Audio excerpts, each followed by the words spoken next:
हुई है। प्रशासन ने दूसरी पाइलिंग मशीन मंगवाई है। बैकअप के तौर पर दूसरी मशीन मंगवा ली गई है। 200 फीट तक खुदाई करने में ये मशीन सक्षम रही है। दौसा में इसी मशीन से रेस्क्यू किया गया था। तो ये बड़ी जानकारी आपको दे रहे हैं। आपको बता दें कि 3 साल की मासूम बच्ची जो चेतना है अभी भी बोरवेल में फंसी हुई है। तमाम तरीके के प्रयास किए जा रहे हैं बच्ची को बाहर निकालने के लिए, लेकिन अभी तक सफलता हाथ नहीं लगी है। 3 तस्वीरें आपको टीवी स्क्रीन पर दिखा रहे हैं। पहली तस्वीर देखिए, ये परिजनों की तस्वीर है जिनका रो रो करके बुरा हाल है। सब्र जो है इनका टूटता जा रहा है और यही मांग की जा रही है इनके तरफ से कि जल्द से जल्द इनकी बच्ची चेतना को बाहर निकाला जाए। दूसरी तस्वीर आपको जो दिखा रहा है, आप देखिए, जो कैमरे से निगरानी बच्ची पर रखी जा रही है उसकी तस्वीर आपको दिखा रहा है। तीसरी तस्वीर, पाइलिंग मशीन मौके पर पहुंच चुकी है। बच्ची को निकालने के लिए तमाम तरीके की कोशिशें की जा रही हैं। 120 फीट पर जो है मासूम चेतना अभी भी अटकी हुई है। इसी खबर पर ज्यादा जानकारी के लिए संवाददाता हीरालाल हमारे साथ लाइव जुड़े हुए हैं,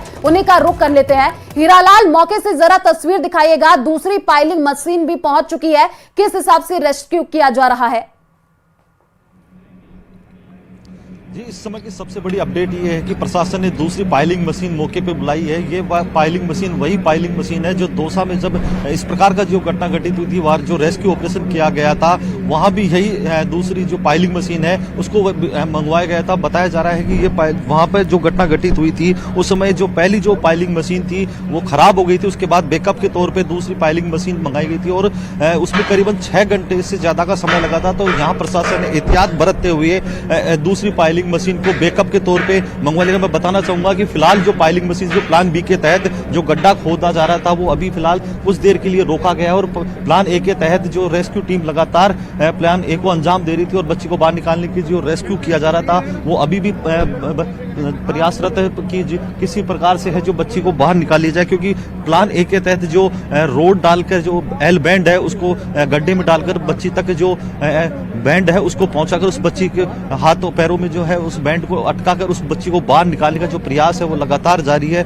लेकिन फिलहाल जो पाइलिंग मशीन दूसरी है उसको भी यहाँ बैकअप के तौर पे मंगा लेता है कि अगर पहली वाली मशीन में कोई टेक्निकल इशू आए तो समय का इंतजार ना करना पड़े, क्योंकि दौसा में जिस प्रकार का जो वाकया सामने आया था कि पहली वाली मशीन जब उसमें टेक्निकल इशू आने की वजह से वो खराब हो गई थी, तब दूसरी मशीन को बुलाया गया था। उसमें 6 से 7 घंटे का जो समय लगा था। यहाँ भी हालांकि कम से कम 53 घंटे से ज्यादा का समय बीत चुका है, लेकिन अभी भी बच्ची है जो बोरवेल में अटकी हुई है। हालांकि जो यहाँ पे बड़ी संख्या में ग्रामीण मौजूद हैं और जो उनका इंतजार बढ़ता जा रहा है। बच्चों जो बच्ची की माता पिता हैं उनका सब्र का बांध भी कहीं ना कहीं टूटता नजर आ रहा है, लेकिन उनकी उम्मीदें अभी बरकरार है।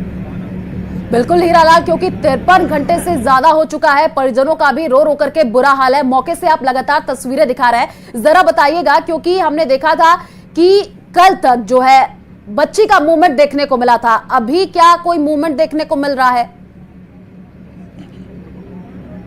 जी, मैं बताना चाहूंगा कि कल दोपहर के बाद बच्ची का मूवमेंट अचानक दिखना बंद हो गया था और आज भी प्रशासनिक अधिकारियों ने और जो रेस्क्यू टीम के अधिकारी हैं लगातार जो रेस्क्यू टीम के सदस्य हैं कैमरा डालकर बच्ची के मूवमेंट को देखने की कोशिश कर रहे हैं, जानने की कोशिश कर रहे हैं। लेकिन बताया जा रहा है कि कैमरा बच्ची के तक नहीं पहुंच पा रहा, क्योंकि बोरवेल के गड्ढे में मिट्टी होने की वजह से मिट्टी उसके आसपास इकट्ठी हो गई है और मिट्टी तक होने की वजह से, क्योंकि मॉइस्चर है कैमरे में, बार बार वो मिट्टी है जो नमी है वो कैमरे की स्क्रीन पे आ रहा है। इस वजह से बच्ची तक वो कैमरा नहीं पहुंच पा रहा है, जिस वजह से जो बच्चे की जो मूवमेंट है उसके बारे में कोई जानकारी नहीं मिल पा रही है। फिलहाल जो एल बैंड टेक्निक है, जिसको जुगाड़ू टेक्निक जो स्थानीय स्तर पे जो लोग अमूनन करते हैं, वही टेक्निक जो दौसा में अपनाई गई थी। आमतौर पर जब भी इस प्रकार की घटना होती है तो एल बैंड वाली जो जुगाड़ू जो टेक्निक है उसी के जरिए आज यहाँ ये रेस्क्यू ऑपरेशन पिछले 53 घंटों से लगातार जारी है। बिल्कुल हीरालाल, वहां पर जो अधिकारी हैं उनसे भी जरा बातचीत करने की कोशिश कीजिएगा, क्योंकि तमाम कोशिशें की जा रही है, देसी जुगाड़ नुस्खा अपनाया जा रहा है कि जल्द से जल्द बच्ची को निकाल लिया जाए। अधिकारी हैं क्या वहां पर, कोई पूछे किस हिसाब से रेस्क्यू तेज किया जा रहा है? जी बिल्कुल, इस समय बात करने के लिए यहाँ के जो कोटपुतली एसडीएम ब्रजेश कुमार चौधरी हैं वो हमारे साथ मौजूद हैं। हम उनसे जानने की कोशिश करेंगे कि 53 घंटे से ज्यादा का समय बीत चुका है, लगातार आप लोग रेस्क्यू ऑपरेशन में जुटे हुए हैं, अब क्या तैयारी है? नहीं, बिल्कुल लगातार रेस्क्यू ऑपरेशन है जो अपना कंटिन्यू है। जो अपनी एनडीआरएफ की टीम है वो भी रेस्क्यू की कार्रवाई लगातार जारी है और पहले ही अपना जो पाइलिंग मशीन वाला है वो भी, उससे भी रेस्क्यू की कार्रवाई वो जारी है।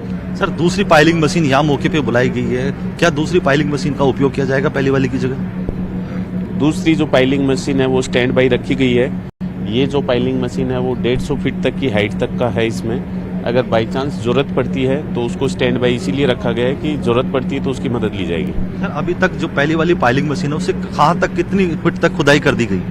अभी सुबह ही इसमें पाइलिंग मशीन का काम है वो शुरू कर दिया गया था, लेकिन कच्ची मिट्टी होने के कारण यहाँ पे लाइनर की व्यवस्था करवाई गई है। अभी लाइनर हो गए हैं तो अभी 30 से 35 फीट तक की जो डिगिंग है वो हो चुकी है। सर प्लान ए एग्जीक्यूट लगातार किया जा रहा है। संभावना यही जताई जा रही थी कि जो बच्ची का हाथ है जो रिंग में फंस भी चुका है और उस रिंग के जरिए उस बच्ची को बाहर निकाल लिया जाएगा। अब क्या स्थिति है? जी बिल्कुल, जो प्लान ए है अपना जो एनडीआरएफ टीम एग्जीक्यूट कर रही है उस पे कंटिन्यू है। अभी होप सो उससे भी रिजल्ट आ जाए, नहीं तो अपन पहले भी पाइलिंग मशीन वाला ऑपरेशन है वो कंटिन्यू है। Thank you.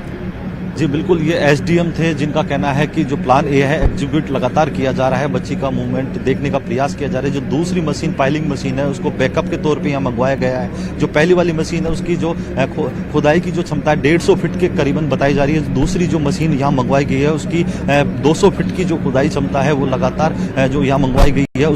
क्योंकि दौसा में जिस प्रकार की स्थिति है तो प्रशासन नहीं चाहता कि वो स्थिति यहाँ भी उत्पन्न हो, लेकिन बैकअप के तौर पर उस मशीन को यहाँ बुलवाया गया है। जी हीरालाल, क्योंकि गीली मिट्टी की वजह से काफी परेशानियां भी हो रही हैं, तमाम तकनीकों का इस्तेमाल भी किया जा रहा है कि मासूम चेतना को जल्द से जल्द बाहर निकाल लिया जाए।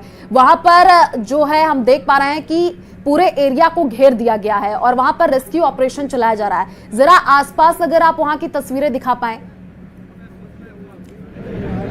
जी मैं अपने सहयोगी से कहना चाहूंगा कि वो तस्वीरें दिखाएं किस प्रकार से यहाँ रेस्क्यू ऑपरेशन किया जा रहा है, क्योंकि जो 2 जेसीबी मशीन से यहाँ एक बड़ा गड्ढा खोदा गया है, मिट्टी यहाँ से लगातार निकाली जा रही है और आसपास की जो जितने भी तमाम जो एरिया है उसको कवर्ड किया गया है।